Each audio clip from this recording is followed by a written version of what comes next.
Alright, everyone, it looks like we are live on YouTube. That's one down. There you go. And, oh, cool. Oh, man, check it out. We are live now also on Twitch. What's this? We already have Yes, some we comments. are. Look at my fancy founder's badge. Fancy founder's badge. Whoop! What Look at is that? that. I literally don't know what that is. It's you see the badge right Oh, there. yeah. It says first on it Yeah, I noticed Risky does not have one.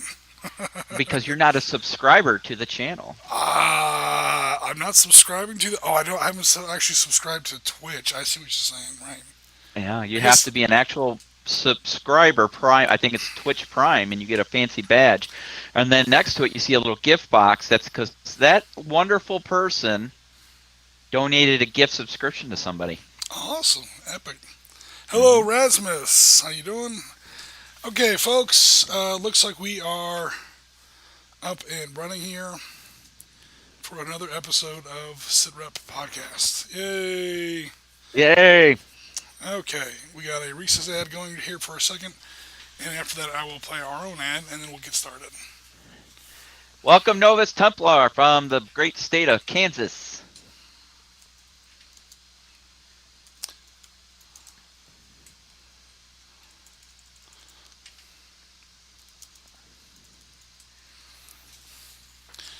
All right, let me go ahead and do our sponsor from Blacksite, and then we'll get started.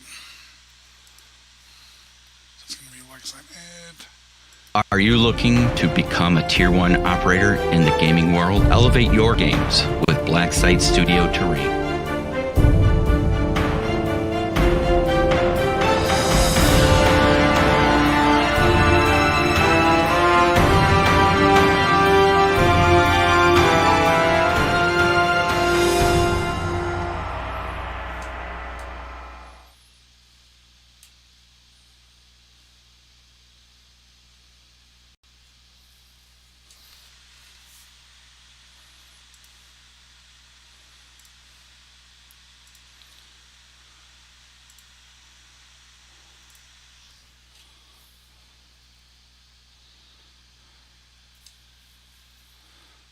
Oof, that got big on a hurry. Alrighty.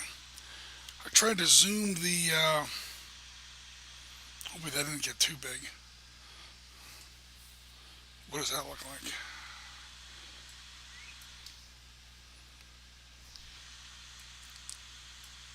I tried to resize our Twitch frame so we could have some easier. Well, for a few reasons, really, but let me just quickly experiment and see. Okay, there we go.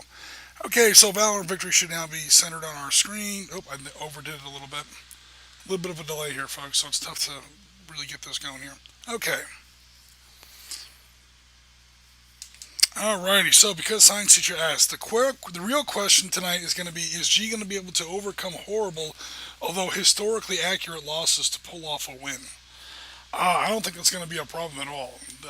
Whether or not G's going to take the objective is literally not in doubt. It's whether or not she's going to be able to take it in time. I think is where the crux of the matter is going to come down to. So we will see what happens there. Okay, folks. So yeah, welcome to the stream again, everybody, one and all. I am risking you here for another episode of SitRep Podcast here on Twitch. We're on YouTube, and are we on? Let's see, we're on Twitch, we're on YouTube, and what else? G, are we on Facebook or? We are on Facebook. We are on Mixer. That's the new Microsoft version of Twitch. We are on YouTube. We're on just about everything right now. Epic, awesome. All right, guys. So what we're going to be doing today is finishing up a game that we started on Sunday. This is Valor and Victory by Barry Doyle. If anyone likes what they see here, you can check out Valor and Victory at the website shown there on our screen, valor-and-victory.com. You have to put the dashes in there to find the right address. It is a free to print and play World War II squad-based tactical war game, and it actually does a pretty good job. I mean, it's light. Uh, it may not be light for some. It's pretty. It's light compared to Advanced Squad Leader. It's kind of based on Advanced Squad Leader, and it's light compared to that. But then again, compared to Advanced Squad Leader, Rise and Decline of the Third Reich might be a little light. Um, Advanced Squad Leader is that is a game. I will not. That is definitely one of the That is better. a game you and I should play sometime, Jim. We Yeah, should do can you do an online version of that? it would just be a Or is matter that of. like a lot of work? It would be a little bit of work. Yeah, I'd have to download some of the maps and recreate the counters electronically. We started doing this kind of gaming for Panzer Blitz and Panzer Leader, so doing it for Advanced Squad Leader would be no problem. It would just be, and then also the time. I mean, Advanced Squad Leader is not a popcorn game that you play in an hour. You know, it's a pretty serious game. But yeah, that could be something that we could do for for future episodes. It definitely is not impossible. It would just be a Yeah. matter of how interested everybody is, and yeah, just a matter of time after that. Yeah. All right. Well, I think we need to get kicking here That's true. because the Americans are running along this river, and it's now a race to the bridge. Because if you did not join us, or if you weren't available at the last time, we decided at the end of the last broadcast that I have to get and capture, or at least get to a certain point by turn 8. Was that the agreement? Right. Okay. So just for the people who weren't with the stream on Sunday, I mean, it won't go through all the detail again because it was way too long. But Operation Market Garden. Here's the high level that we were looking at on Sunday. Okay, the Americans have to. Americans and British have dropped airborne divisions at certain areas in southern Holland, and now a ground column made up of 30 Corps, spearheaded by the Guards Armored Division, British and even some Irish tanks, are trying to link up with all these divisions to effect an overall operational scale breakthrough across the Rhine River and into Germany, and hopefully, if it works, of course, we all know it doesn't. But to the plan was to force an early end to the war. So we have three basic areas: the 101st Airborne here at Eindhoven, the 82nd Airborne here at Nijmegen, and then the British 1st Airborne and Polish Paratrooper Brigade here at Arnhem. So the column has broken through. Operation Market Garden started 4 days ago. They've linked up with Eindhoven, and they've linked up with the 82nd Airborne here at Nijmegen, and now they're trying to cross this river right here on the northern edge of Nijmegen. This is the Waal River, W-A-A-L. W-A-A-L. There's a number of problems, however, as we went over on Sunday. So again, super fast. Come on. All right, so here's a zoom in of the Waal River. This is the railroad bridge that leads out of Nijmegen into the town of Lent on the north bank. Okay, there are still Germans on both sides of the river. The 82nd Airborne has to take this bridge, and they have to take it right now because the Guards Armored Division is ready to keep going over that bridge and continue the advance northward to Arnhem to relieve that last element of the airborne drop, the 1st Airborne Division up at Arnhem, which is actually a bridge over the Rhine River and will now lead the way into Germany itself. The problem is that Germans are on both sides of the river, and the 101st Airborne, the 82nd Airborne, specifically, 3rd Battalion, 304th Parachute Infantry Regiment, has been tasked to, what they're going to do is they're going to go across the river here in boats. They're going to make a landing here, and then they're going to run 2 kilometers down this way and assault the river from the north side, while 2nd Battalion 505th launches an attack from the other side of the river, the south bank of the river, spearheaded by guards, by the Coldstream Guard tanks of the British Guards Armored Division. Best way to assault the bridge, as they say in the movie, is to attack it from both ends at once. They have to do this, by a very, very specific timeline before the Germans can actually blow up the bridge. So this was all the research that we did to actually build this scenario as accurately as we could, reasonably expect in a war game of this scale. And let's see, we get to turn 1 any day, Mr. Machine. So,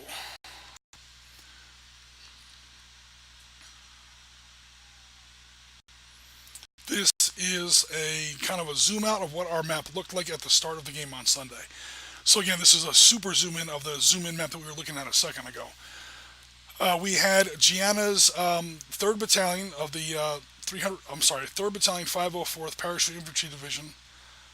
Oh, no, sorry, I'll get this right yet. Sorry, guys. 3rd Battalion 504th Parachute Infantry Regiment 82nd Airborne Division, reinforced by elements of Charlie Company 307th Airborne Engineers. That's these guys down here. Okay, let me scroll down a little bit so you can see that a little bit better.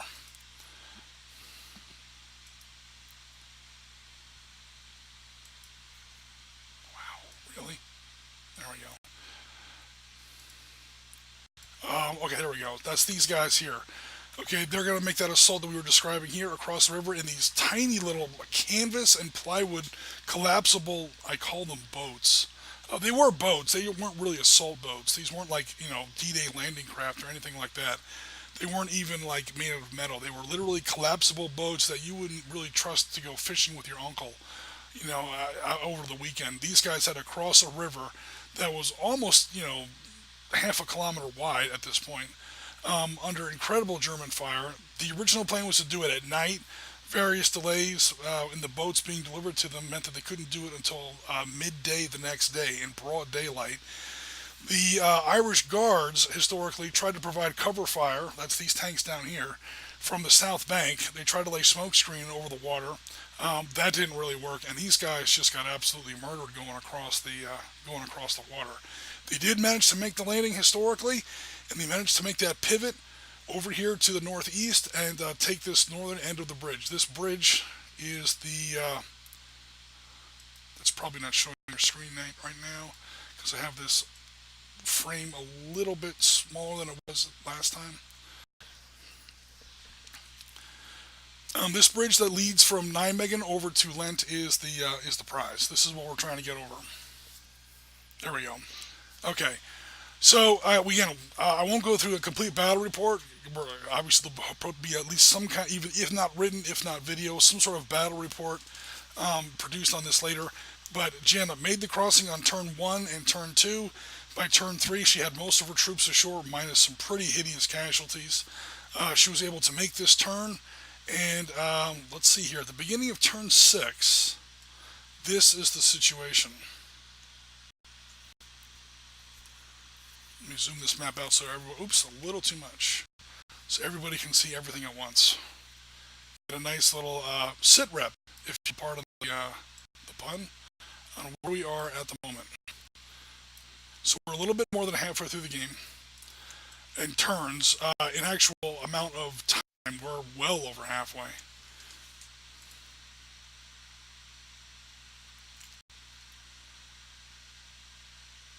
Okay, that should be the vast majority of the map.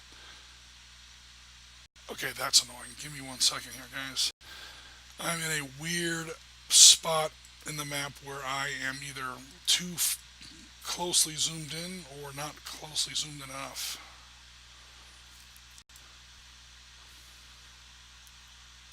Come on. Okay, there we go. There's pretty much our map. Hopefully that's all showing on the screen.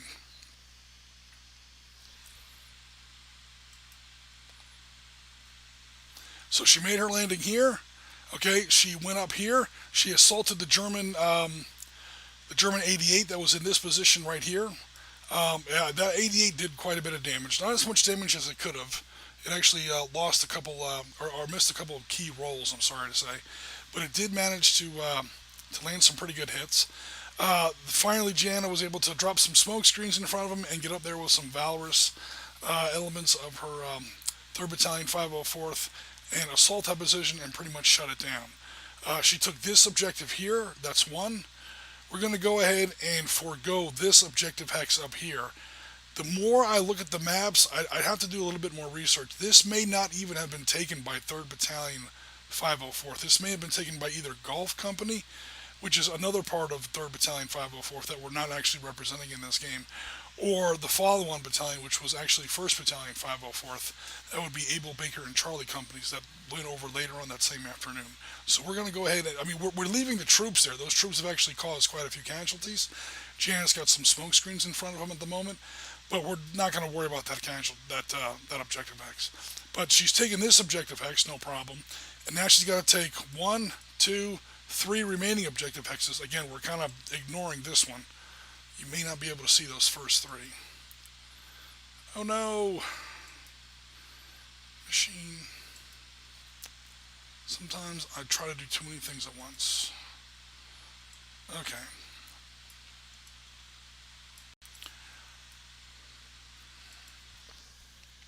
And I can't really watch this in real time, so I'm hoping you guys will be able to see this. 1, 2, 3 more objective hexes there on the map. Now, she's got some help coming up.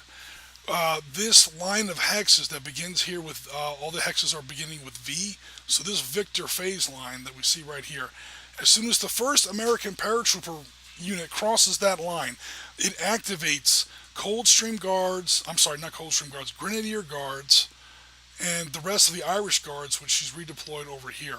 So she's got 6 Sherman tanks sitting here in the streets of northern Nijmegen that are going to gun their engines and pretty much get started as soon as the first American, it's probably going to happen right away, as soon as the first American paratrooper crosses this line. That's when these guys get orders to assault Nijmegen Bridge from the south. Okay, does everyone see how that's going? So as soon as the first American crosses that line, these guys get activated.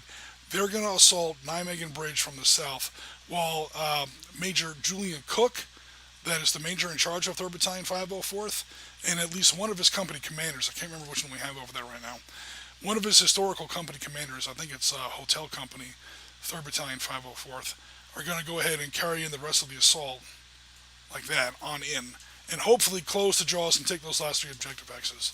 Long story short, she's got 3 turns left to do that. So, without any further ado, I will go ahead and shut my yap, and we'll go ahead and get started.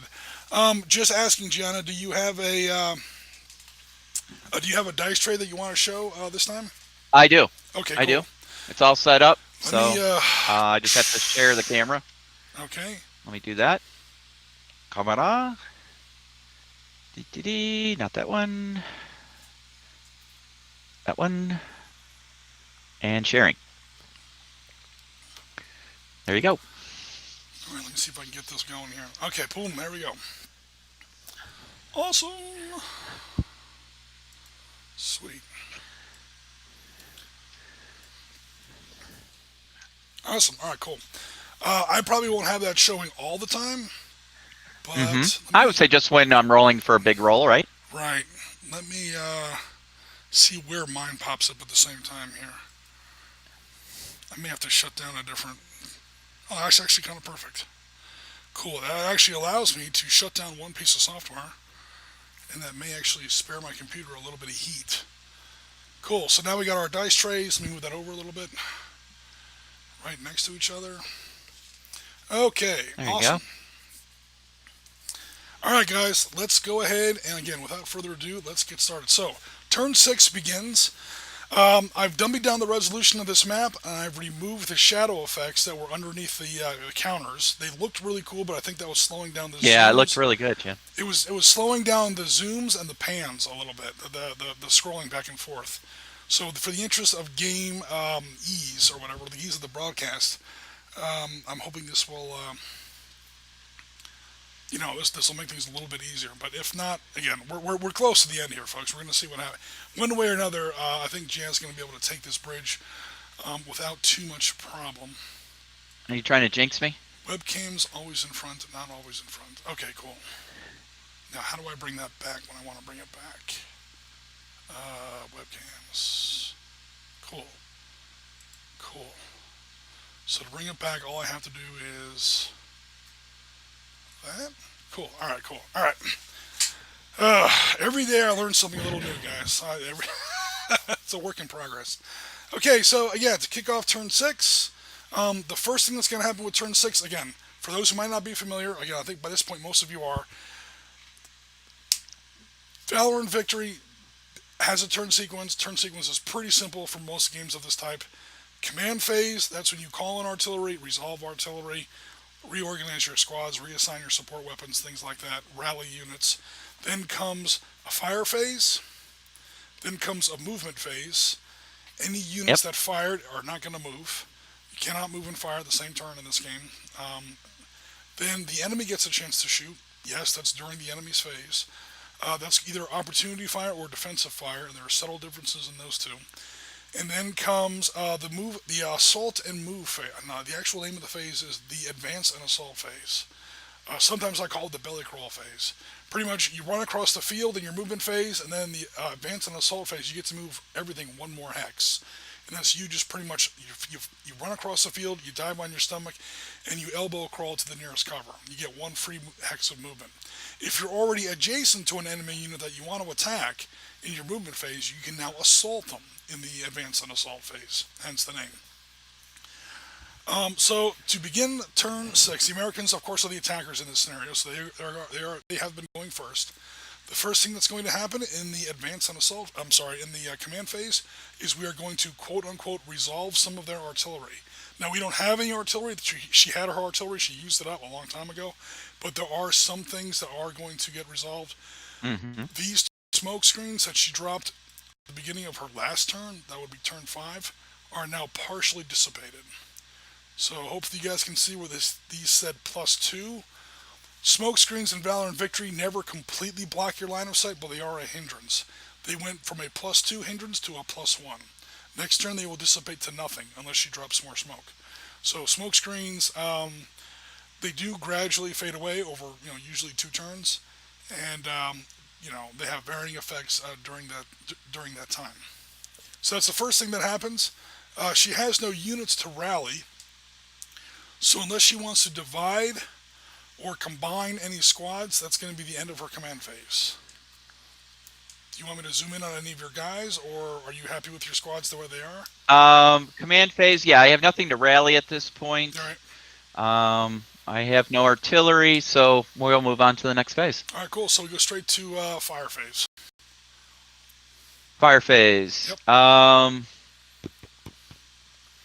One last thing that did get done. You might get a slight kick out of this. I have fixed our tanks. We no longer have these god-awful... You have fixed the tanks. I have fixed the tanks. So what do you mean? Michael Caine, our boy, Lieutenant Colonel Vanderleer, now has a -1 printed on his counter. So we can tell which one's the commander. Yeah, and he gets that -1. And I know that -1, guys, looks like a penalty. It's a bonus. All the negatives, the officers, like there's a very, very, very serious American commander on this game. On this game board. Yes, there is. Yeah, Julian Cook, he won the DSC, Distinguished Service Cross, for this action. He is a -3 commander. That's something that's not even really in the game. We're not the only ones, but some other people make up their own scenarios. They add their own commanders. That's a big commander. These negatives are the degree to which those commanders reduce the difficulty for themselves and any units with which they're stacked. So, except for tanks, but we'll get to that later. That's the reason why very good leadership is expressed as a negative number. So -1 is a good commander. -2 is an awesome commander. -3 is,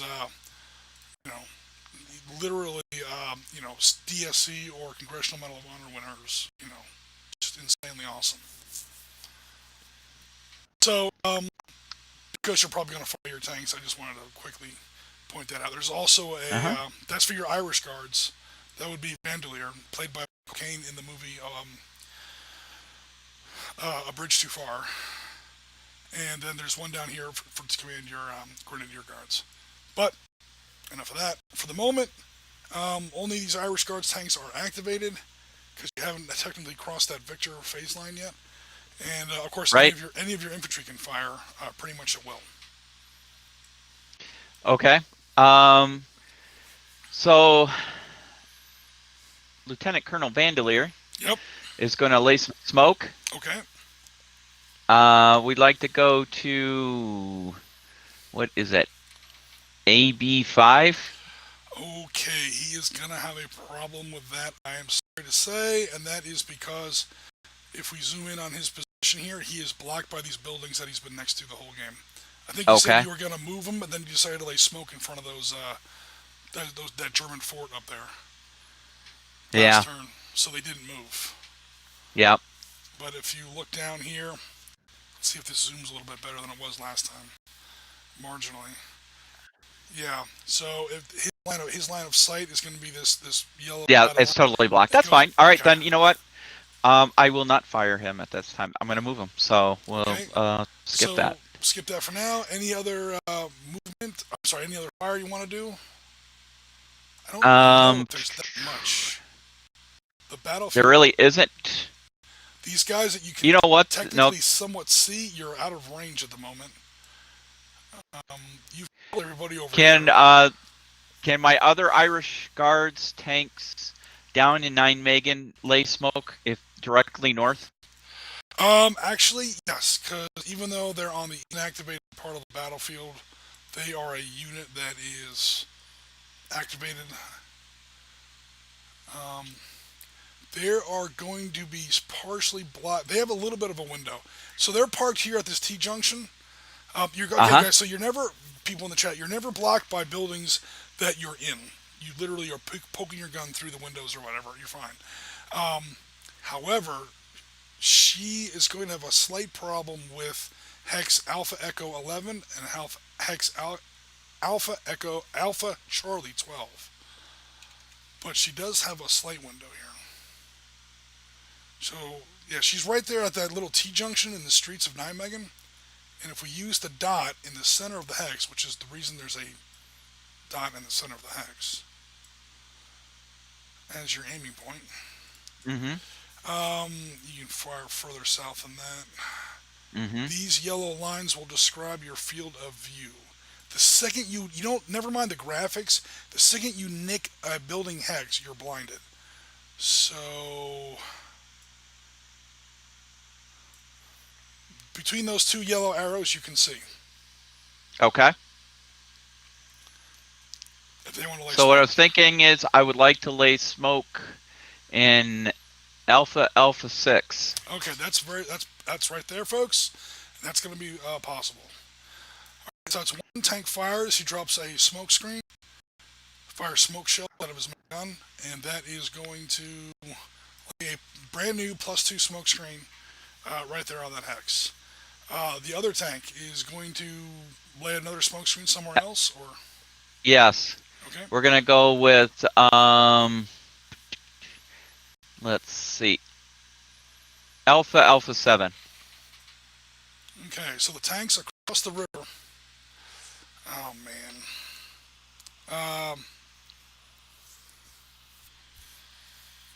I forgot about these trees right here.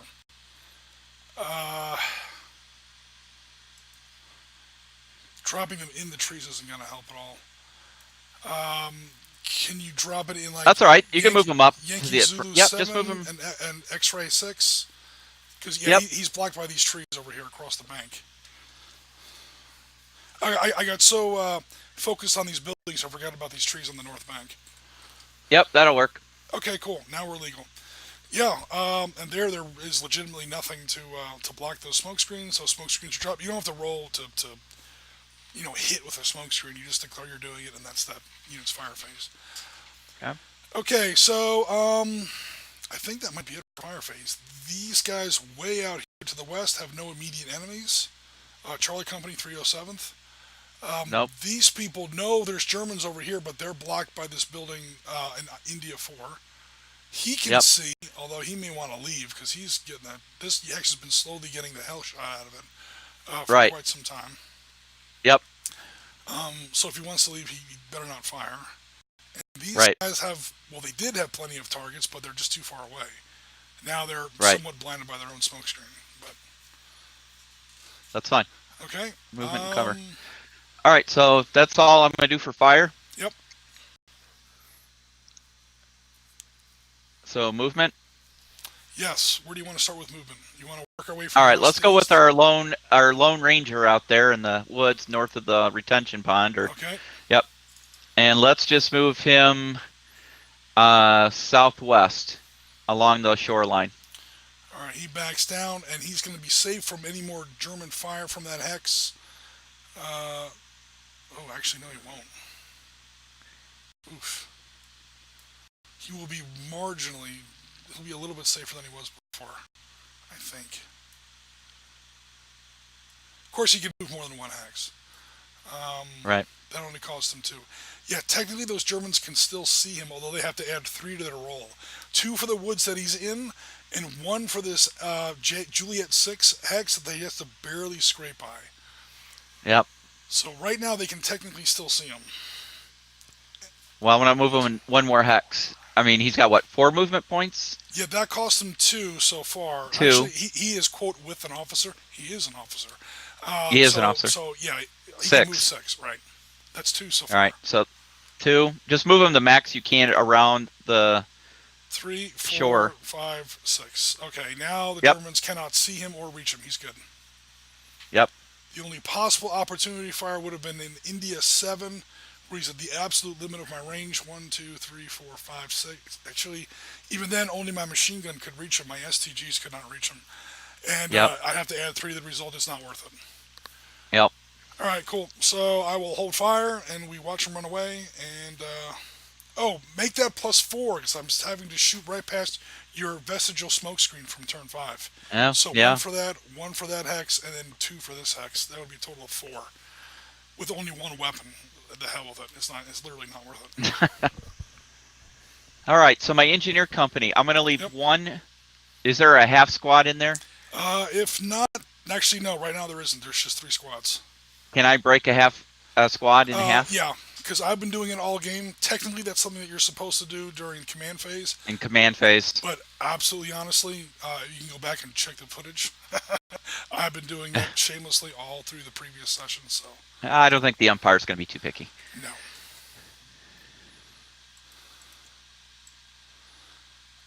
Okay, yeah, you have to move somebody immediately now, because right now you have 5 units in that hex, which is... Right, well, I'm going to move them right now. I just Yep. needed to leave a half squad on the objective, Okay. and then move the rest of the squad down the road towards Lent. Okay, so, oops. That's going to be 1, 2, 3, 4, 5, 6. Right? 1, 2, 3, 4, 5, 6. Perfect. Leaving a little fire team just to make sure the next wave of the assault boats comes in correctly. That was actually Charlie Company Yep. 307's job. That's kind of the reason the entire company is not in the game. Only like the first 2 platoons, because they were literally the guys running the boats.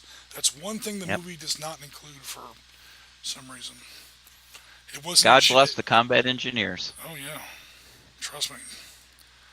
Somewhere over in England, Bruce Lee just heard you say that, even though he's probably the middle of the night over there where he's at. Right? Yeah. Alrighty. Okay. Now, for my Valorous squad, Yep.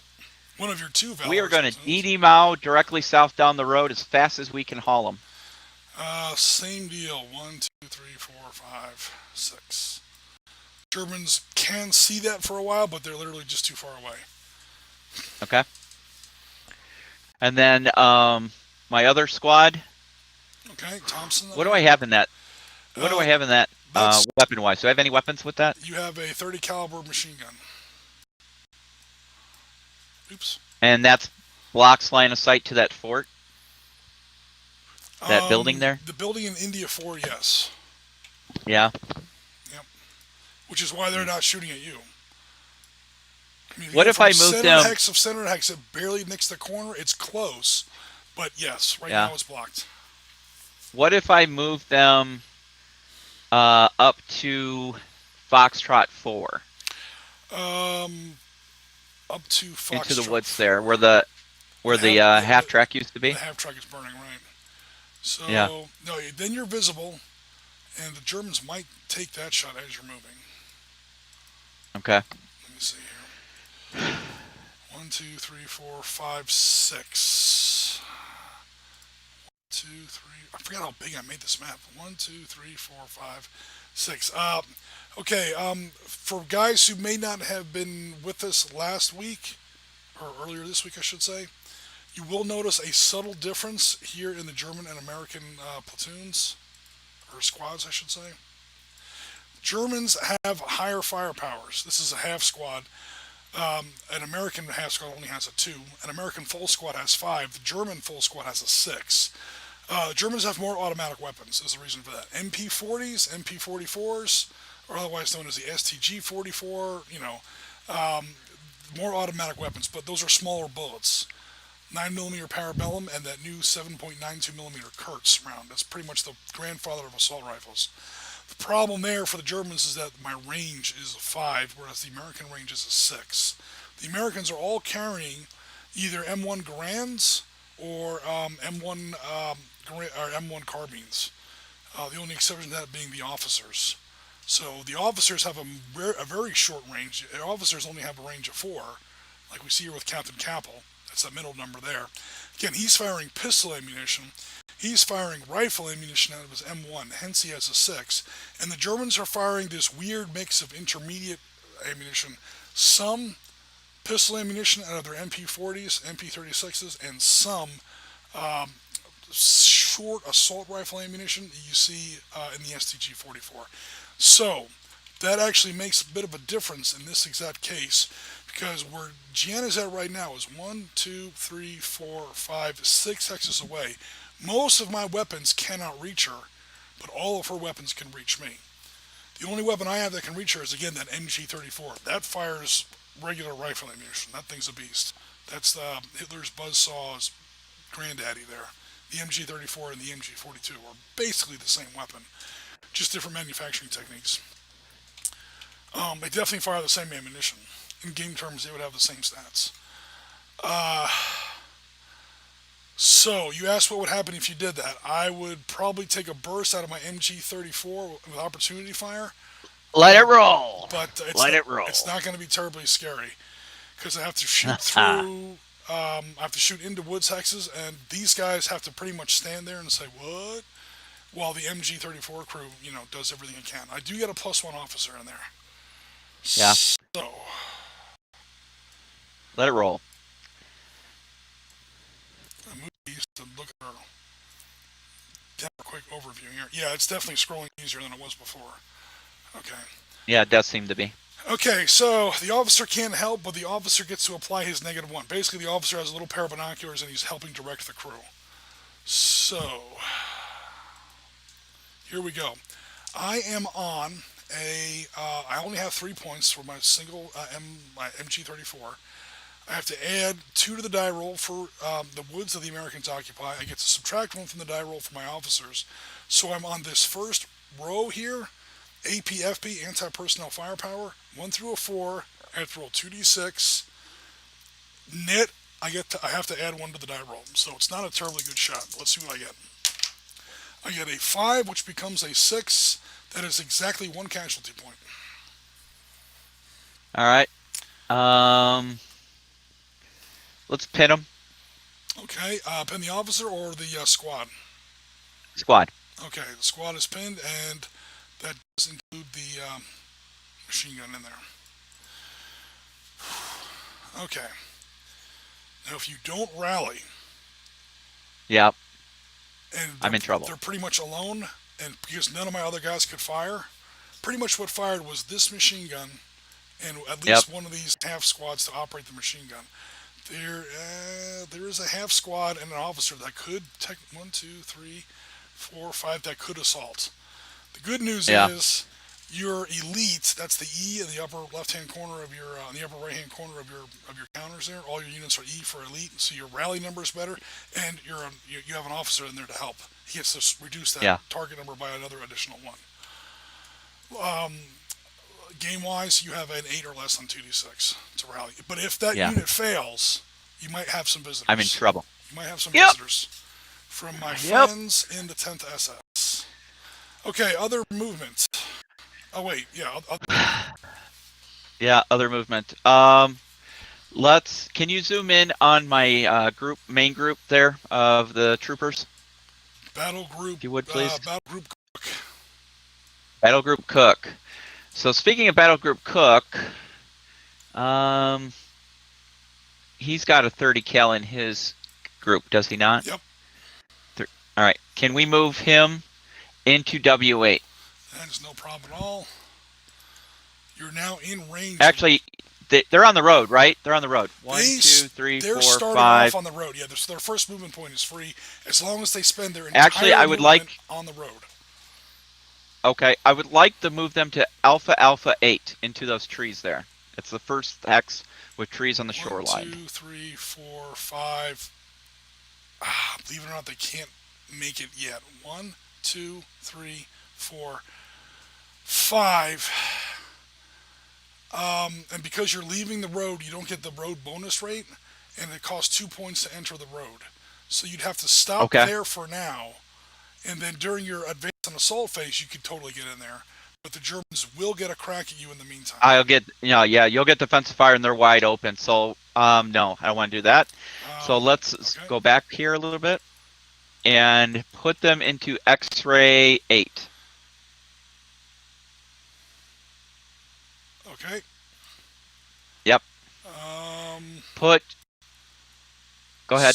No, I'm just seeing what Germans can reach you. 1, 2, 3, 4, 5, 6.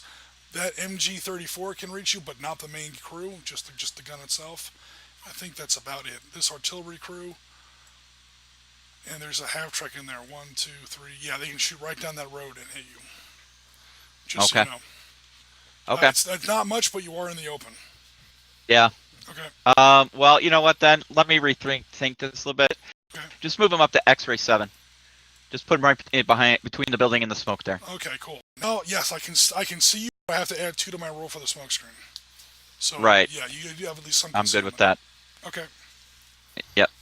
And then go ahead and put Samson into Whiskey 7. All right. You get cover bonus if you're in the smoke. In fact, you get cover bonus if you're in the smoke, and then you don't have to pay to shoot through the... But you're not shooting this turn anyway, but you don't have to pay to shoot through the smoke if you're in the smoke. It's like you're... Then let's move them into the smoke. Let's move them in. You've got the movement points for it. Yeah, let's do it. Yeah, you still get the +2 bonus for cover or whatever. It's really concealment cover. Yeah. The same number of Germans can pretty much see you and not see you, but if you now you're one closer, and if you do decide to shoot, like on your next turn or something, you'll be further away. All right, cool. Next. Yep. All right, so let's move Pierce. Yep. Move him to let's move him to X-ray 8. No, that's still straight line fire. Let's go to Whiskey 8. Whiskey 8 with him. He's in the building, no problem. Yep. Buildings take 2 to enter unless you do it on the road, but no worries, you were close enough in either event. All right, this group of that group, here. can you make them up to 2, 1, 2, Whiskey 7? Yep.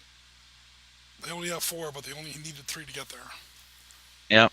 And then the other group, Johnston, can you move them up to Victor 7?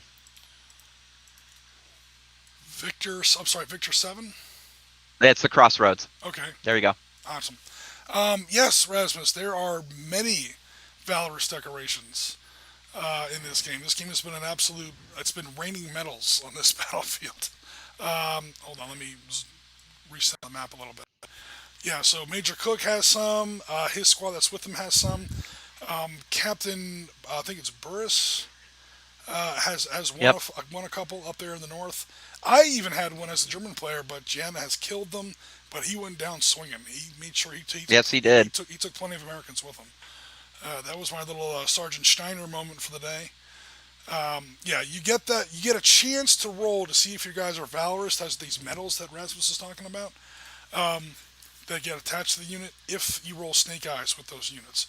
You roll Snake Eyes with those units, you then get a chance to become valorous. It's a difficult roll, but that's why, so it's not automatic if you roll Snake Eyes. Long story short, take another shot. If you roll, obviously because you have to roll Snake Eyes to even get a chance, and then after that it's a pretty tough roll. Valorous units are typically pretty rare, but there's so many infantry on this map. This was a pretty big game.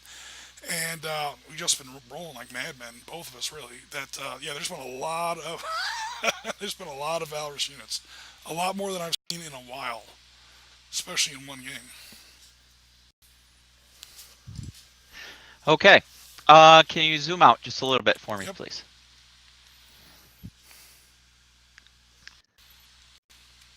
All right. So those tanks fired, but Colonel Vandalier did not fire. Who's gonna move? Right. Yep, we're gonna move, and we're gonna move them to. I'd like to move them to Whiskey 14 if possible, or as close as I can get there as possible. That shouldn't be too hard. All right. So he starts off on a road, so his first movement point is 3. Okay, and then 1, 2, 3, 4, 5, 6, 7, 8, 9, and you want him facing north again? I want them facing towards the bridge, or at least where I've got a good field of fire. Okay, you can see. Actually, to back up a little bit here to Uniform 14 might be a little better because there is like a couple outlier dock buildings here that might block your line of sight. Which one? Uniform Okay, so that's where you are now, or Victor 13? which you do have. Victor 13 works too. Um, How about Victor 13? Because that gives me the widest angle there without any interference. Because if I go to Uniform 14, I'm in the building, right? Yeah, but yeah, that you know what, you're right. That one's actually probably a little better. I was trying to keep Yeah. you undercover, then remembered that you don't really have to worry about it. Yeah. The 88's been taken out, and none of those 20 millimeters have a sight on you. You can't shoot through the bridge. The bridge Right. does obstruct. You do see where a road goes underneath the bridge, Uh-huh. right there. That's the tunnel that you see in the movie. There is an actual tunnel that goes under the bridge, so infantrymen can pass through that. But Right. yeah, so there's a 20 millimeter there that you can't see the bridge. The bulk of the bridge itself is in your way, but you can Right. see that hex. You can't see them because of these trees, and you cannot see this little building hex because of these trees. Right. Okay. No, I'm happy with But you can that definitely see placement. some stuff. Okay. And then can you move the other tank to Tango 13? Yep. And then face them. You Yep. have to wind up facing a hex side, guys. That's how you Yep. get your arcs of fire and arcs of movement. I don't think it's going to be an issue. I don't expect these guys to take a lot of fire, but And then since I cross Victor, it activates the Grenadiers. oh yeah, they are now activated. These Yeah. tanks finally got their orders. All right. So let's move the ones that are in. It's hard to read. It's the ones directly Yeah. below the identifier. All right. Let's just move them up the road Okay, that's one directly to towards the turn. bridge. Oh, you know what? The way the road is drawn, I'm not going to charge. You tell me what I gotta do. As you guys have seen, vehicles have to pay movement points. They have high movement rates, but they have to pay movement points per hex changing. It takes some movement points to turn, basically. The problem is Yeah. the way these hexes are drawn. You have to kind of go 1, then 2, then 3, then 4, and that isn't fair. So I'm just going to say. I'm just going to say, look, you're driving down the road, and don't worry about it. So you turn to go up the road, that's 1.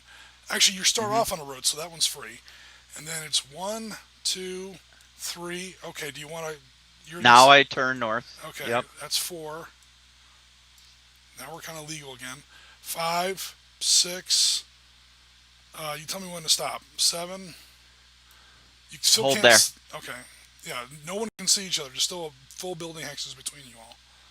Okay. And then if you could Welcome just to urban combat. Right? In tanks. Oof. This is what was there, folks. All right, and then these guys. I want to move them up the road, but they're going to come to the west of the ring road. Do you see what I'm saying? So they're going to Yep. bypass the cold stream So 1, 2, or the 3, Irish Guards. That's sorry. 4. Yeah, there's going to be some turns in here, folks. So okay, the turn is free. 1, 2, 3, 4 for the turn. 5, 6, 7 for the turn. 8, 9, and turn them. and turn them. That costs 10.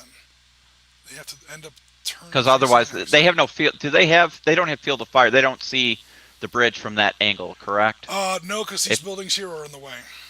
okay, then that's perfect the way they are. Yeah. 9 million was pretty heavily built up even in those days, and Yeah. that town really rolls right up on the actual right up on the bridge. Yep. And the good news I, is I those Germans don't see you yet either. they hear them, but they don't Oh see yeah. them. All I right. see them, but I I think don't that's believe everything them. for me. Okay. It's gonna get good, folks. All Get your right. popcorn and beer, because it's about to happen. I got one word As for they your say in the army, service. the shit's about to get real. Panzerschreck! Here we go. What? Oh yeah, I told you that last time. I just love the way Matt Damon screams Panzerschreck at Saving Private Ryan. It's one of the Which best. unit has the Panzerschreck?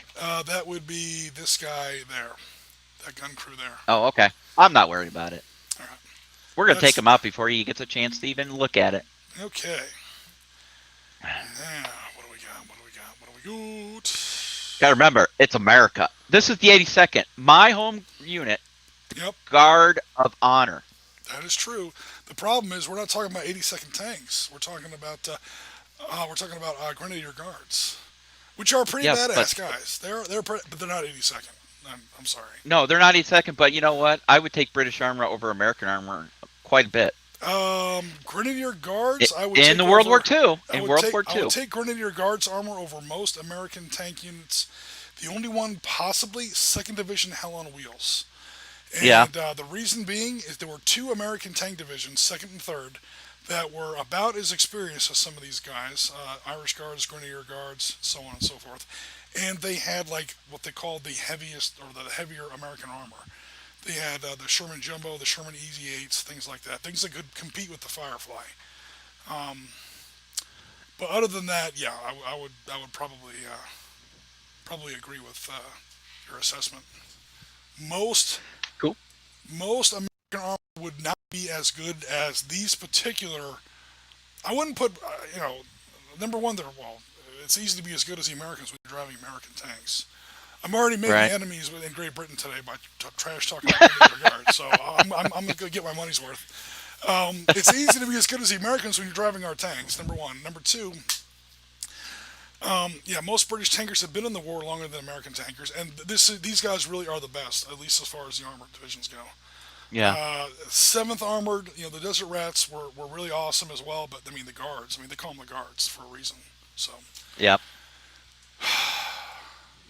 and Michael Caines. To all my friends over in the UK, I apologize for Jim. That's I okay. still love you. The views of Oriskany do not necessarily represent the views of. That's all right. I'm used to it. I'm used to it. All the guys on OTT are used to it. It's all good. Okay. All right, so it's German defensive fire, right? The rest of German defensive fire. I took some opportunity fire. Those guys obviously will not take defensive fire. Yep. So, Yep. yeah, I'm going to take some defensive fire for show. Yep. Oh, that Panzer Schreck does not have line of sight on those grenadiers. No, that's a darn shame. No, I would have to run to get to them. Even if I want to, I can't do it in defensive fire phase. Why don't you do that? Because it's not the right phase for that. My turn's coming. We're technically still in your turn, so that's all good. Oh, I know. All right, so I know. 1, 2, pretty much a couple of these guys have like Mauser rifles, K98 slung over their shoulders. Yeah. So they only get 2 points. That's a gun crew with a Kubel. Do they have range? I'm sorry, I can't see the. I'm Oh, they pretty do. su- Okay. Yeah, I'm pretty Okay. sure they do. Again, Yeah. they actually got have 6, They right? have better range than the SS guys. They have a much weaker value again because they're carrying probably K98s. German World War I Yeah. protection rifles. So the one advantage Yeah. to those weapons is they do shoot a long way. The Kubelwagen has nothing. He's just literally a Jeep, a German version of a Jeep, so to speak. And technically that is where the Volkswagen Bug comes from, if you want to get technical about it. Yeah. Yeah. Top 10 things the Germans, the top 10 things the Nazis ruined. The Volkswagen Bug, the interstate highway, the entire American space program, Fanta soda, Bayer drugs, the writings of Nietzsche, the music of Wagner. All right, so the Volkswagen Bug. Sorry, guys, if you like a Volkswagen Bug, there's no problem there. Kubelwagen has no weapons. The half track does have weapons. That has Yep. 4 points of MG34s in there. So I got 4 Yep. points from MG34s or MG34 in the half track, and then 2 guys with rifles. Total of 6 points. I have to add 2 for smokescreen. So I'm on the 6th column. Do I have a version of that table or a copy of that table? You do. Put it in the water where it's not going to get in anyone's way, hopefully. Okay.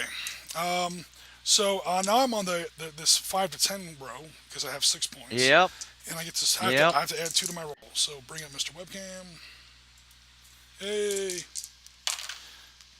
And that is a 7, which isn't the Plus best. 2. 7 plus 2 is 9. That has no effect. Yep. So that's those guys. Next, these guys are all in range. That is the crew and the MG34 because you're in range of both. So that's going to be another 6 points. Add 2. Yep. I'm not allowed to combine those 2 like you do in Panzer Leader, and there's all kinds of reasons. That's a shame. Come on, give me a good number, SS. Oh, almost another American sniper. Oh. Almost. Almost. That would have been unpleasant. That would have been terrible for you, wouldn't it? Because you know where I would have put him? I would have been unhappy at best. Uh-huh. When that first American sniper showed up on turn 2, I think it was, we were trying to figure out Yeah. who the hell he was. Like, how did an American? Yeah. How did he swim the river before the battle? I told you there was a Pathfinder. A Pathfinder, or we could say he was like Dutch Resistance. Yeah. That way that Yeah. we got all 3 sides involved here. Well, actually, all 4 sides. We have Germans, Dutch, British, and Americans. Yeah. Cool.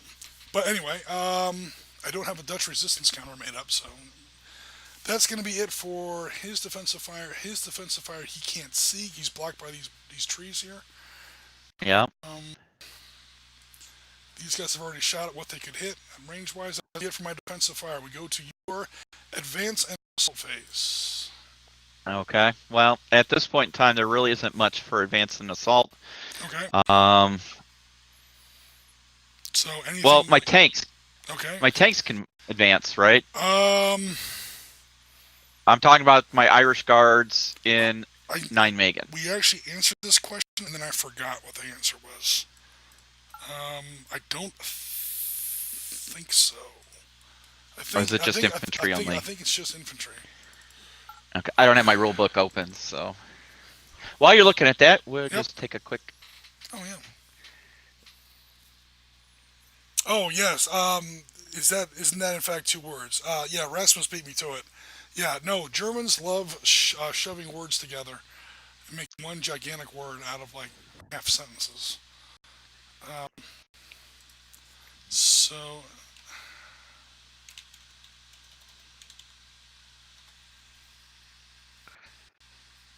Advance and assault phase, rule 5.35. Player A may advance all infantry units 1 hex regardless of terrain cost. Unless she's pinned down. Units not advancing may conduct a close assault versus adjacent enemy occupied hex, even if marked with a move or fire counter. Yeah, so that's infantry only. Yep. Cool. I just wanted to make triple sure. So I can understand why your 2 forward squads may not want to run forward out of the smoke screen. Does anyone behind them want to move up any? Or? Yeah, you know what? Let's go ahead and.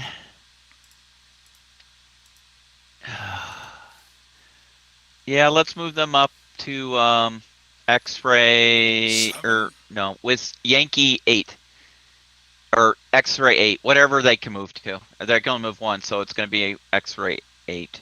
You want to move southeast?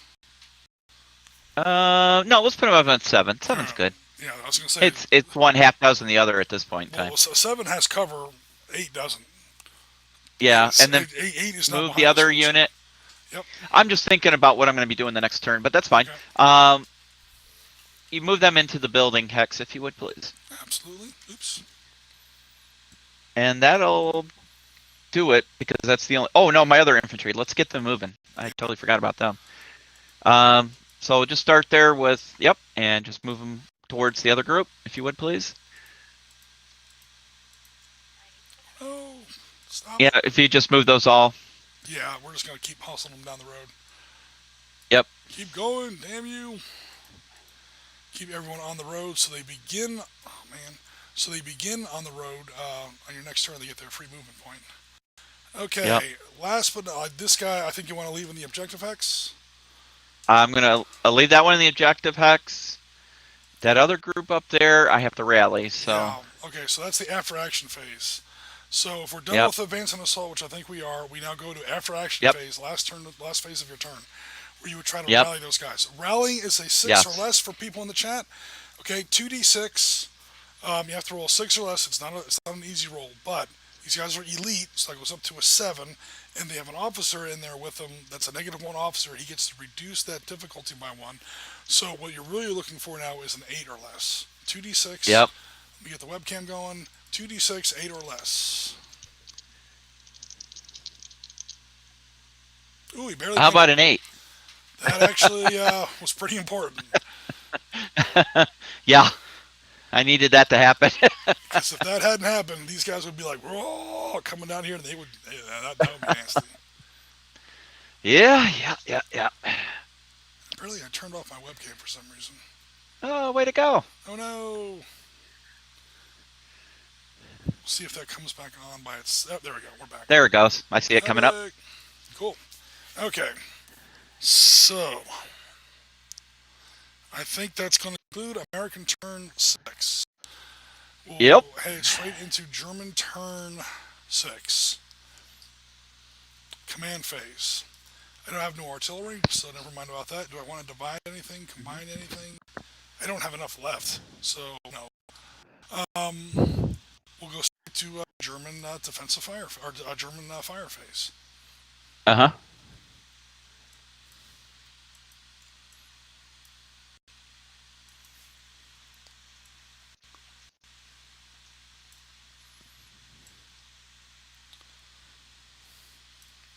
Okay, we're going to start off with this 20mm flat gun that is at the base of the river, at the base of the hex, base of the bridge. Okay. All right, he is going to. Actually, I can't do that, which is I would want to, because technically that's a gun. That gun has to have a facing, and his orders are to actually be aiming down. He's waiting for the. Yeah, he wouldn't be able. That would be cheesy. If Now, he did that. do you have the option of turning it? Like this turn, I'm going to face it, or Yeah, but I have to do that in my. I have to do that in my movement phase. then your movement phase? Yeah, which hasn't happened yet. Number one, and number two, then he's facing the wrong way for when your tanks show up. So Is that a problem? it's not a problem. Oh, I don't think that's a problem. I don't think those. I don't think that 20mm is going to be a problem against your Shermans anyway. But at point blank range, you never know. You might get lucky. Yeah. I might get lucky, knock a track off or something. Right. So okay, never mind about that. These guys have no line of sight. These guys are blocked. There's another 2cm autocannon in that hex, but they're blocked by the bridge. They can't see anything yet. Yeah, it's just going to be these two groups again. And they're going to continue to pour fire down into. Oh, you know what? I'm going to switch targets. I can't see that group. I have to keep putting fire down on this guy. The reason I don't want to shoot at him is because he's valorous. He gets to ignore the first couple casualty points. Right. So even if I do score a hit, she's going to get to ignore it. But that's the only target that both of these stacks can see, so I'm just going to keep, So it's still +2 then? Yep, it's going to be 6 + 2 for the first one. Actually, for both of them. 6 + 2. And again with my webcam. What the heck?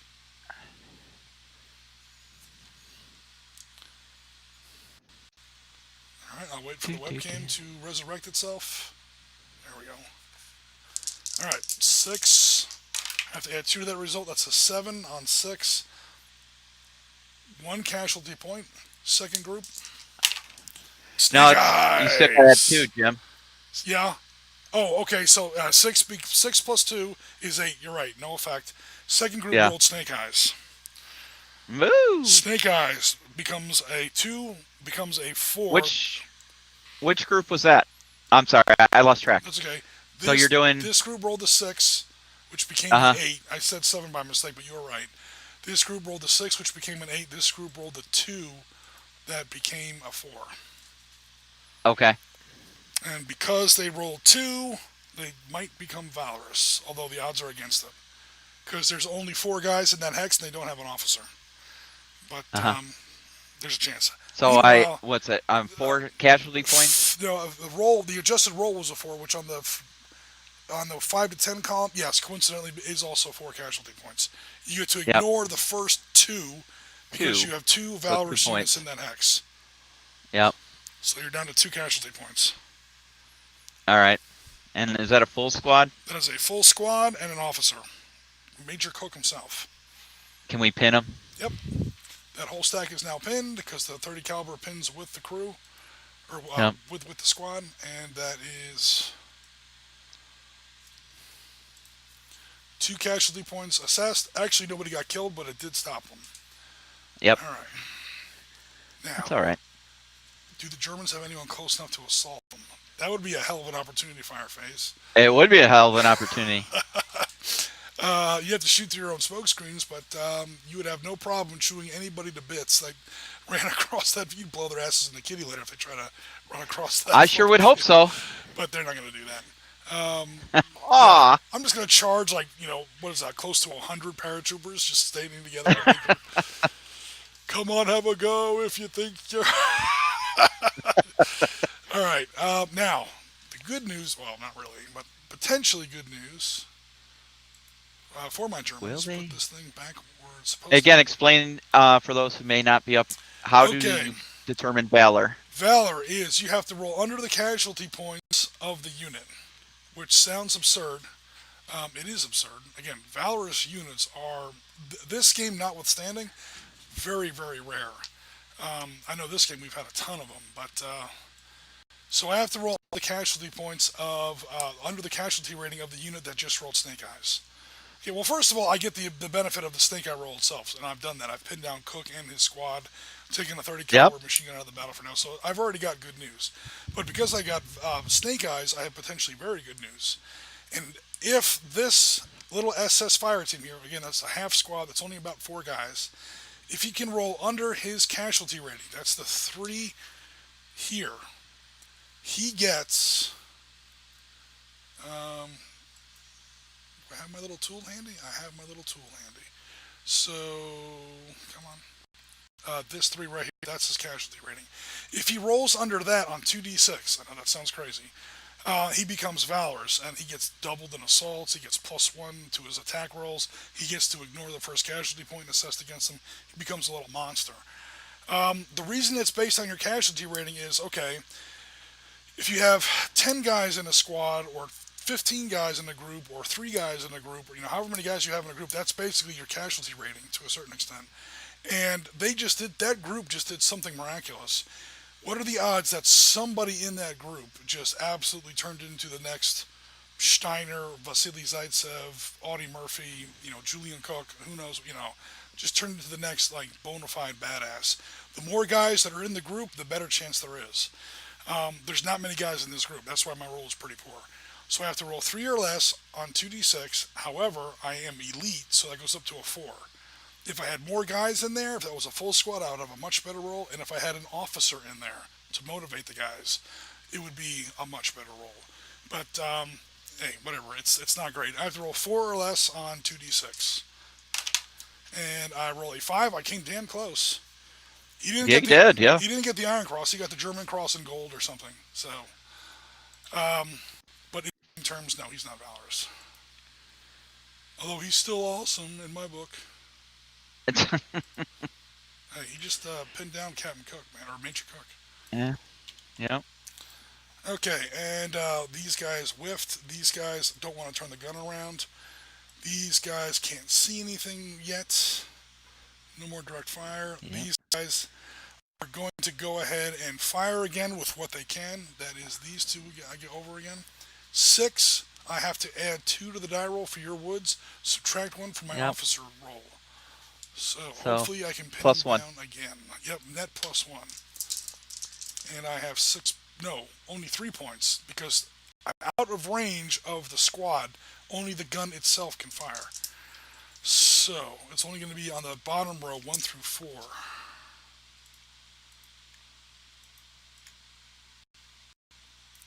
So I'm not on. I'm on this row. Come on. I'm on that row there. Okay, I have to add 2 to that roll. 2d6. I have to add 1 to this roll. Sorry, 2d6, add 1. Yeah, just one. Yep. Oh, hell no. 10 becomes an 11. Never mind. All that drama for nothing. Okay, that's going to be it for my fire phase. Yep. Movement phase.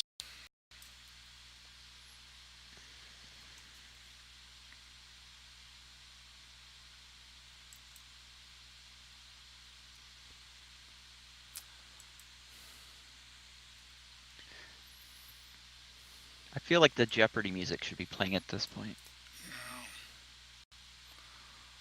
These trucks and half tracks are literally there for decoration. I mean, they have no weapons. Okay. They're not carrying anything. There's no like Okay. squad of troops going to jump out of there. Okay. I have a 5 centimeter mortar here that might. Oh wait! I have no officers. Wait. I have no officers. God bless. There's no one left to call in fire missions for that 5 centimeter mortar. You killed all my officers. Oh, that's a darn shame. Officers are like, they're nice guys. There's no reason to. Now people will understand why they take their bars off. Ooh, I do have Bothy though. You do. My man's in the house. Unfortunately, he can't really see anything right now. Not yet, and he's not going to see something soon because I'm going to punch his lights out. For crying out loud, there's an officer in that hex. Sorry. There is one in that hex. But he can't see anything. But what can he see? Yeah. I mean, he could throw smoke if he wanted to, but Throw it. you know what? Just for fun, I'll do it for shits and giggles. I don't think I can reach. Yeah. These are not like the classic German 81 millimeter mortars that people usually see in the movies. This is a 5 centimeter, basically a 2-inch knee mortar. Erroneously called a knee mortar. It wasn't really a knee mortar. It's what they had before they invented grenade launchers. So this thing only has a range of 6. It can't even reach these Irish tanks across the river. The thing's like pathetically small. It's about the size of your most keyboards for your computer. For some perspective. It was a great weapon in World War II. It made German infantry squads actually pretty awesome because that and the MG-34, every single platoon had at least one of these little 5 centimeter mortars in there. And that thing, when the other guy doesn't have one, he has no explosive firepower outside of like maybe a bazooka or maybe a rifle-fired grenade. Again, they don't make mortars that small anymore, really, because everyone has a grenade launcher bolted under their M16 or whatever, or their M4. Yep. But before they had that, they had these 5 centimeter mortars. It's about that size. So if you took the M203 out from underneath an M16 or something like that, and you put a little base plate on it, that's about what that thing looks like. It's the reason I can't reach these Irish tanks. Even if I could, I doubt I would do much damage. All right, yeah, that's going to be it for my fire phase. Oh, I already did my fire phase. German movement phase. 1, 2, 3, 4. Oh, 4. You said that's no officer. 1, 2, 3, 4. You don't that far. These guys were going to charge, but you rallied, so I don't think they're going to charge now. Okay.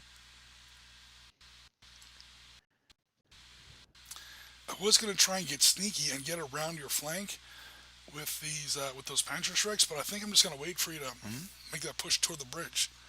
I would, if nothing else, I get opportunity fire. Yep. And I got a +2 officer in there to guide him, so that's going to make that Panzerschreck nice. Yep. That 20 centimeter can't see anything, but let me make sure he's pointing in the right direction.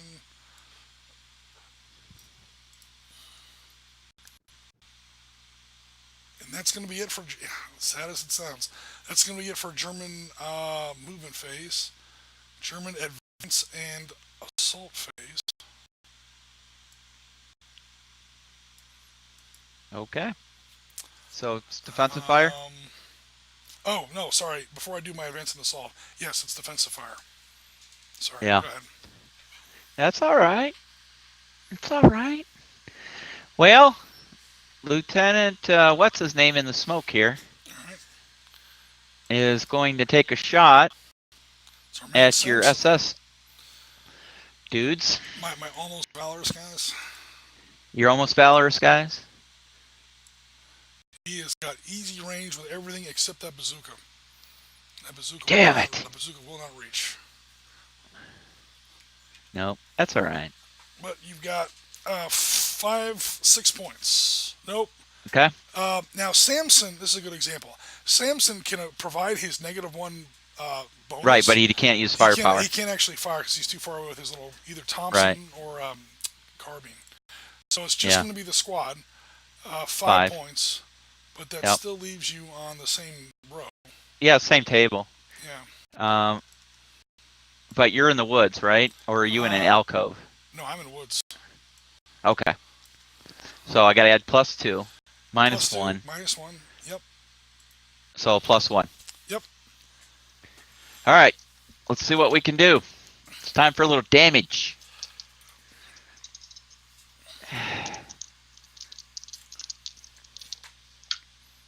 Seven. Okay. 7 Dang it! becomes an 8. That is just missed it. Just a bit outside. Now, you will have to shoot through your own smoke screens, but the guys behind them can also fire. I'm going to do that. Okay. You will have to add. So it's a what? A +4. It's +4 minus any officer bonuses. Well, you're the first shooting group through- doesn't have an officer in it. All right, but you got 12 So- points. So you're on Yeah. this thing, and you have to add 4. Okay. I need snake eyes. I need snake eyes. 7 +4 is 11. Not Okay. gonna help. And then All right, so we'll Pierce's- go to Lieutenant Pierce. Pierce's group underneath that has 13. He's on the same column or same row. He has to add only 3 because he has a -1 for his command bonus. Yeah. He's also trying not Snake to. eyes. Oh, I can't. Okay. Can you zoom your camera out? Okay, I believe you. There they are. Oh no. Oh no. We got more valorous units. Okay. Let's get the work out of the way first. All right. So 2 + 3 makes 5. 4 casualty points. There's only 3 casualty points in there. So even if I pin him and then kill him, yeah, he's still dead. So that unit is wiped out. Oh no. Okay, and then, all right, Pierce has to roll a 6 + 7 for or 6 + 1 becomes 7 for elite. He's a -1 officer. He's got to roll an 8 or less on 2d6. All right. Let me zoom the camera out here a little bit, Jim, so that way we can make sure it's all good. Give me a second here to do my I will get some medals. thing. Ready. Oh, don't jinx me. Dude, I think Jinxin'. General Slim Jim Gavin has like a jeep. He's like Carol O'Connor in Kelly's Heroes. He has like a jeep full of medals. I got my box of medals in the jeep for you. All right. That's better. Okay. All right, so I need an 8 or less. For Pierce himself, yes. 7. You got it. Man, they're gonna have to open up a new metal factory for these guys. All right, Hey, it's the 82nd.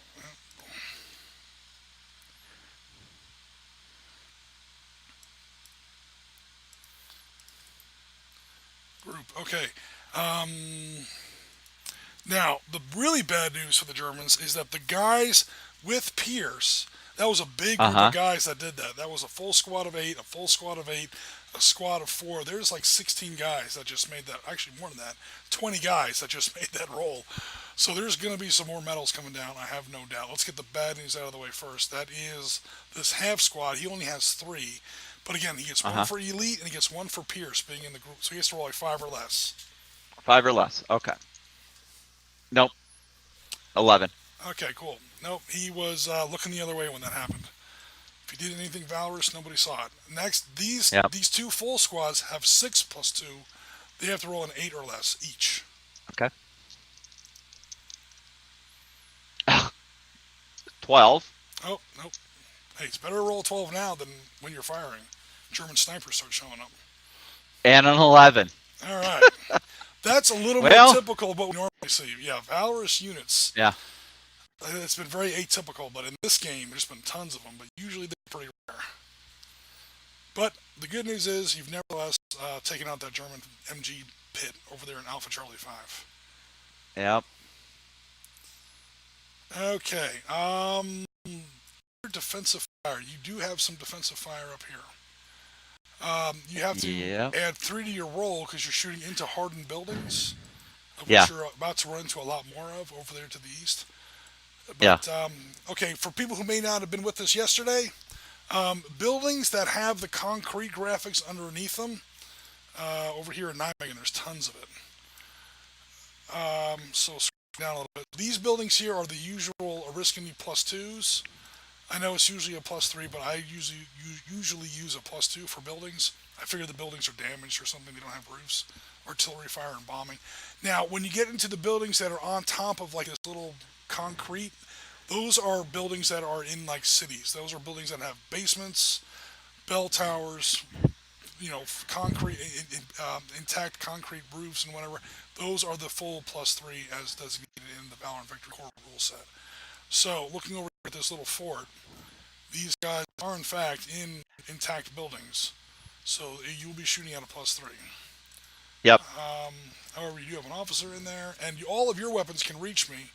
All of my weapons cannot reach you. You're at that perfect, sweet spot for range. Yeah. Because you're exactly 6 X's away. 1, 2, 3, 4, 5, 6. Yep. So you have 5 + 1 is 6, and 3 more makes 9. And you get to subtract 1 for Thompson. So equals, +2. +2 net.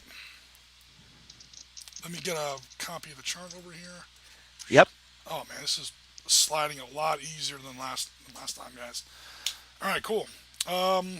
So you're on the 9 row, which is the second row. Yep. Ready? Yep. All right, here we go. 4. Ooh, nice. +2. 4 + 2 is 6. That is 2 casualty points. I'm gonna go ahead. I don't think nobody is close enough to assault me. Assault, no. So I'm gonna go ahead and pin 2 units. Yeah. And that does include the MG crew because units are not able to switch support weapons between each other like they can in some other games, like Advanced Squad Leader. They can do it in Valor and Victory, but it has to be in the command phase. If you want to say that, which he's allowed to do, an officer is allowed to use a support weapon. That's always fun. You get like a Chuck Norris character, you have an M60, and it's like, missing in action all over again. Which we may do a little bit on Sunday. I am playing around with some ideas for Sunday. What? We'll come back to that later. Modern role-playing / wargaming kind of hybrid kind of a thing. Nice. But like super quick and simple. So, because everything that you play online has to be kind of light because of the normal difficulties of just playing online. Right. Okay, everybody. So that's going to be it for, I think, American Defensive Fire. Unless nope. There's still more. You got tanks. I got tanks. You got tanks. How come I don't get tanks? I already blew up my 2 head tracks. This game's not fair. Unsubscribe. Not 0 out of 10. Game breaking. Okay. What's Michael Caine doing? Michael Caine is going to try and whop that emplacement there on the north side of the river. He sees those mortar crews and he says, "Oh, I don't think so." Yep. And here's the crazy thing: I can see you. So can his buddy over here. Okay. My other computer has lost the chat. Come back, chat. Yes, Novus Templar, missed it, but only by a little. Novus Templar, I did get your email. I will answer your question. I just have to get like half an hour together and actually write the email. He was asking some questions and looking for some advice about a campaign he might be putting together. So I don't want to just give like a 2-second answer. So I want to put something together.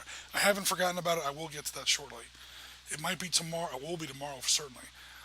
Or Saturday at the absolute latest. Okay, so the Shermans, can both reach with their main guns. Their machine guns will not reach at this range. But those 2 Shermans will hit and they can see. They have a 10. You have to add 4. That's another one of those hexes. It's got woods in it and sandbags. Okay. So you have to add 4, 2 for the woods, 2 for the sandbags, subtract 1 for Michael Caine, makes it to a +3. You start off on Yep. the 10 row. Yeah, this is almost like that 88 all over again. Except it's only a 5 centimeter mortar in there and not an 88. So, same amount of difficulty, but not nearly as dangerous if you miss, which you probably will. All right. Absolutely, Rasmus. In most good war 9. games, you do 9. It's not going to do anything. On Nope. This. Yeah. Rasmus is absolutely correct in the chat. In most good war games, at least this isn't a fact. This is just Oriskany running his mouth, Oriskany opinion or whatever. Most good war games, you do most of your shooting in the enemy's turn, and your movement in your turn. Yep. If you want to move and fire in the same turn, you better have 2 units. 1 to lay down an overwatch fire, and 1 to actually do the assault. That is literally, and Gianna backed me up on this, that is literally infantry combat 101.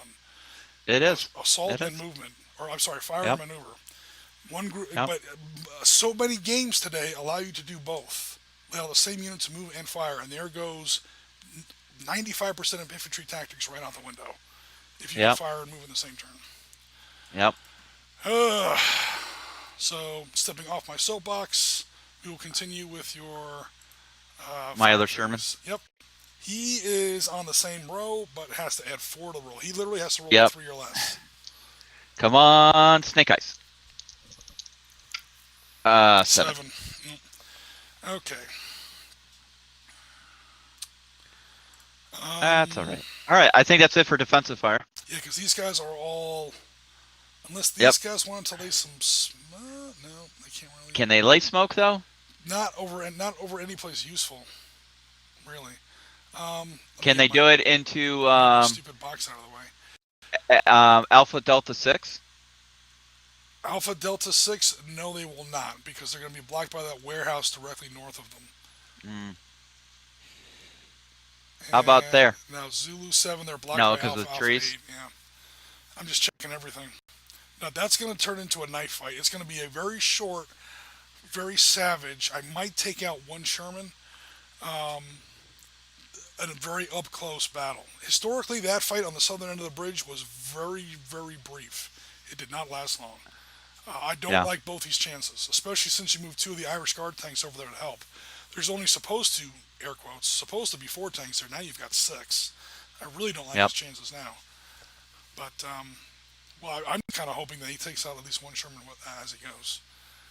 I would say that's pretty good odds. He's got that Penzer Shrek. All right. He's going to be point blank. I think that does it for us. Assault. In urban combat. Advanced and assault base? In urban combat, all combat is usually point blank. Yeah. Unless you get up in a big tower somewhere with a sniper rifle. Okay. Or you just drop a whole bunch of bombs. That's technically combat. There were 2 Spitfires that tried to do something like right before this assault started, but they literally did nothing. Like one was actually shot down, the other one was driven off or something. So yeah, air support. Of course, the Germans have no air power at this point of the war, so air support is kind of a non-issue in this one. Otherwise, you get these little fighter bomber counters. You see here on the fire table. Those are fun. Okay. Yeah, that's going to be it for defensive fire, so I'll go ahead with my assault and move phase.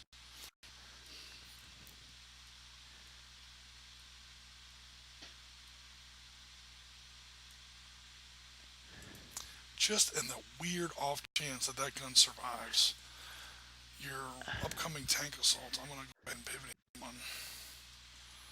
I know where they are. Yeah, the arc of fire, I still get your Shermans as you come in, and I can cover the river a little bit too.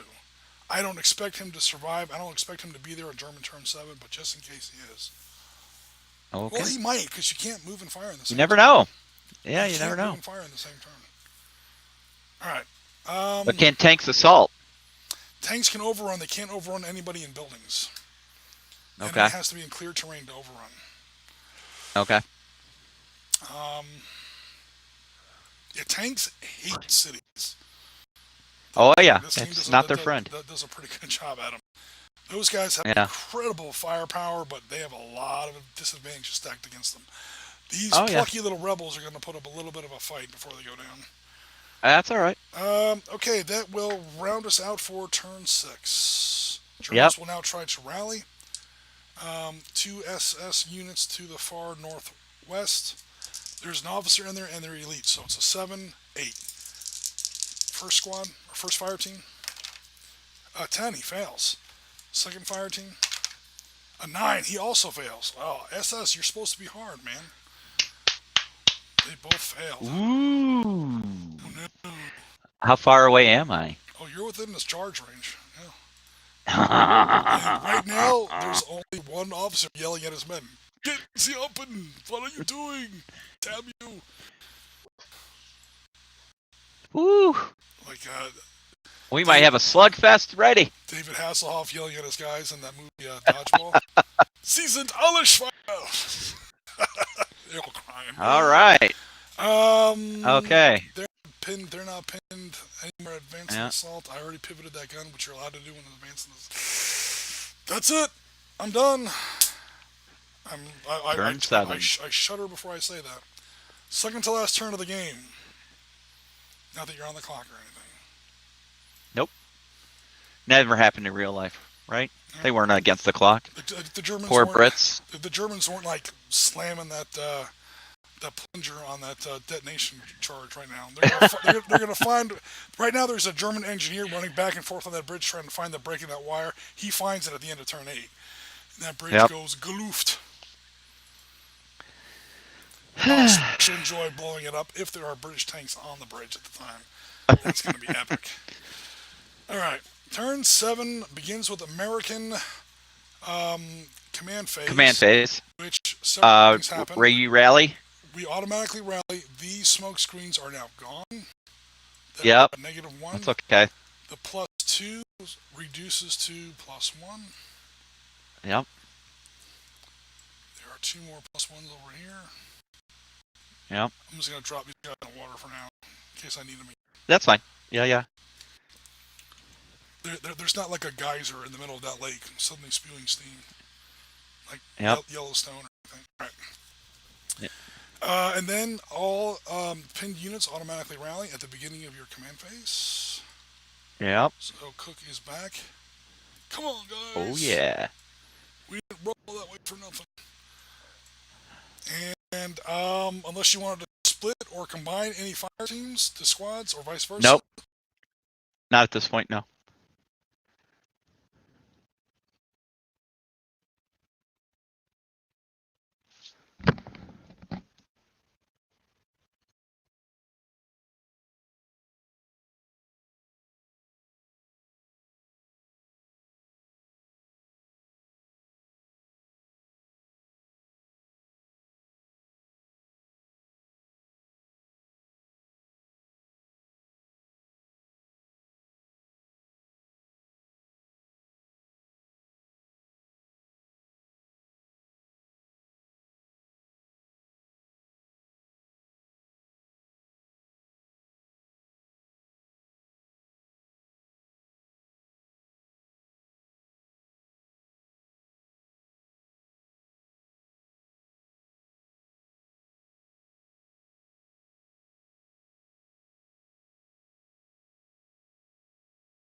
Are you there?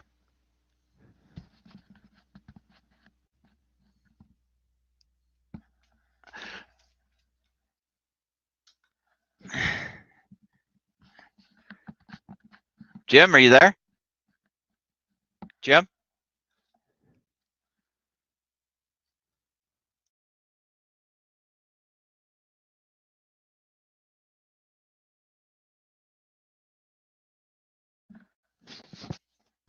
Test 1, 2. Jim, can you hear me? Jim, can you hear me? Oh, it's working on my end. Hello? Jim, can you hear me?